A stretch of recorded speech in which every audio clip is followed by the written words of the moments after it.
Hello foodies, আসসালামু আলাইকুম। আজকে আমি তোমাদেরকে একটা স্পেশাল জায়গায় নিয়ে যাব। মূলত এই জায়গাটায় আমি ঈদের তৃতীয় দিন গিয়েছিলাম, সেই সাথে আমি কি কি খাবার দাবার এক্সপ্লোর করলাম সেটাও থাকছে আজকের ভিডিওতে। সো ফুল ব্লগটা দেখতে কিন্তু ভুলবা না। সো চলো শুরু করা যাক। তো মূলত ঈদের তৃতীয় দিন আমার, আঞ্জুমের, তাসমিয়া আর রুমকির একসাথে গুলশান একটা রেস্টুরেন্টে যাওয়ার কথা ছিল, যে প্ল্যানটা ক্যান্সেল হয়ে যায়। আনফর্চুনেটলি ওরা আমাদের সাথে জয়েন করে নাই। তো আমি আর তাসমিয়া ভাবলাম যে অপরচুনিটিটা সিজ করে নেওয়া যাক। আর ওয়েদার যেহেতু এত সুন্দর, আমরা বের হয়ে গেছি রিক্সা ভ্রমণে। তো অ্যাট ফার্স্ট আমরা হোপে থেকে রিক্সা নিলাম। রিক্সা নিয়ে 14 নম্বর পেট্রোল পাম্পের ওখানে যাই। এরপরে ওখান থেকে সৈনিক ক্লাব পর্যন্ত রিক্সা নিয়ে দেন অ্যাগেন আমরা বনানীর থেকে রিক্সা নিয়ে গুলশান 2-এ যাই। ওখান থেকে অল্প একটু হাঁটলেই একটা পার্ক আছে। তো এই পার্কের কথা তাসমিয়ার মুখে অনেকবার শুনছি, ও গেছিল, ওর অনেক ভালো লাগছে। দেন ফাইনালি আজকে ফর দ্য ফার্স্ট টাইম আমি তাসমিয়ার সাথে এই শাহাবুদ্দিন পার্কে চলে আসছি। আর এখানে মূলত আমি যা দেখি যে অনেক ভিড় ছিল এদিন, যেহেতু ঈদের তৃতীয় দিন স্বাভাবিক ভিড় থাকারই কথা। কিন্তু প্লেসটা আসলেও ভালো লাগার মতো। ওখানে গেলে মাইন্ড অটোই রিল্যাক্স হয়ে যাবে, যেহেতু একটা লেক আছে, আশেপাশে অনেক গাছপালা আছে। তো সব মিলে আর প্লেসটা খুব অর্গানাইজডও ছিল। সো ওভারঅল আমি টাইমটা এনজয় করছিলাম। আর বিকালে যেহেতু ওয়েদার অনেক ভালো ছিল, একদম উপভোগ করার মতো একটা সময় ছিল। আর মূলত এই জন্যই মনে হয় ঈদের দিন তার উপর দিয়ে ওয়েদার ভালো, ওই দিন যথেষ্ট মোটামুটি ভিড় ছিল।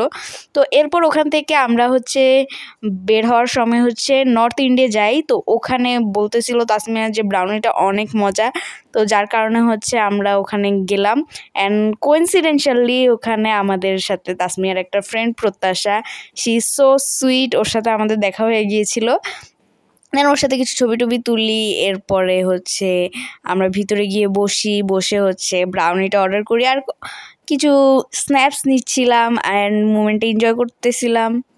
আমি এর আগে আমার আরও ফ্রেন্ডের কাছে শুনছিলাম নর্থ ইন্ডিয়ার কফি, ব্রাউনি এগুলো নাকি অনেক মজা। ইভেন আমরা যখন রেস্টুরেন্টের ভিতরে যাচ্ছিলাম তখনই অনেক স্মেল আসতেছিল, যেটা পেট অলরেডি ভরে যাচ্ছিল, এত সুন্দর স্মেল। অ্যান্ড ব্রাউনিটা জাস্ট অসম।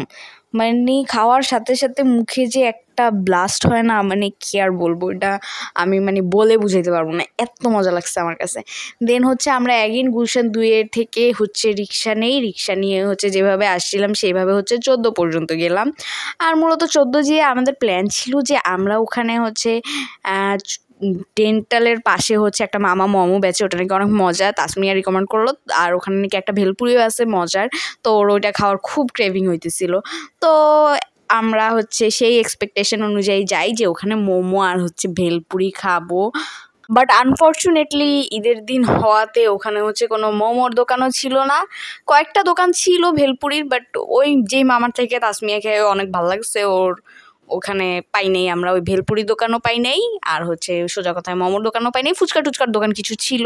দেন আমরা আর কি করব, ভাবলাম যে ঠিক আছে, যেহেতু এখানে মোমো পাইলাম না, তাহলে আমরা বড় মাঠে সাপখানে গিয়ে কিছু খাই, যেটা মূলত পুলিশ ফাঁড়ির অপোজিটের গলিটাতেই। কিন্তু ওখানে আনফর্চুনেটলি সাপখানও অফ ছিল। তো বললাম যে আচ্ছা ঠিক আছে, সাপখানের পাশের এই দোকানটাতেও কিন্তু খাবারগুলো ভালোই হয়।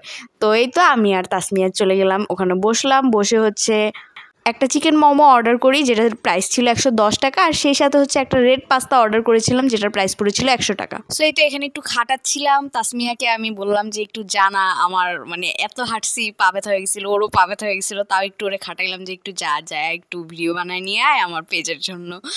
আরও গেল, আর ও তো আমার পার্সোনাল ক্যামেরাম্যান হয়ে গেছে আর কি, ভিডিও গার্ল। তো ওই অলওয়েজ ম্যাক্সিমাম ভিডিওগুলো দেখা যায় ওর সাথে কোথাও গেলে ওই আমাকে ভিডিও করে দেয়। আমার এক্সট্রা করে আর নিজে থেকে কোনো ভিডিও করা লাগে না। যাই হোক, সো এই তো এখানে পাস্তা মেকিং হচ্ছিল। তো পাস্তাটা ভালোই লাগছে আমার কাছে, চিকেন খারাপ ছিল না, টেস্টও ভালো ছিল, রেড সস পাস্তা ছিল, আর ঝালের পরিমাণও আমাদের অনুযায়ী ঠিক ছিল। তো এক্সপেক্ট করতেছিলাম যে মোমোটা আগে খাবো, কিন্তু পাস্তা আগে হয়ে গেছিলো। তো পাস্তা খাইতেই দেখলাম যে মোমোটা চলে আসে। আর মোমোটার আমার পুদিনার যে চাটনিটা ছিল, এটা তাসমিয়ার কাছে অনেক ভালো লাগছে, কিন্তু আমার কাছে না ওরকম আহামরি জমে নাই। তার থেকে আমার কাছে বেশি ভালো লাগছিল এই সসটা। তো এই ছিল আমার ঈদের তৃতীয় দিনের এক্সপিরিয়েন্স। আশা করি তোমাদের ভালো লেগেছে। দেখা হবে নতুন কোনো ভিডিওতে, সেই পর্যন্ত আল্লাহ হাফেজ।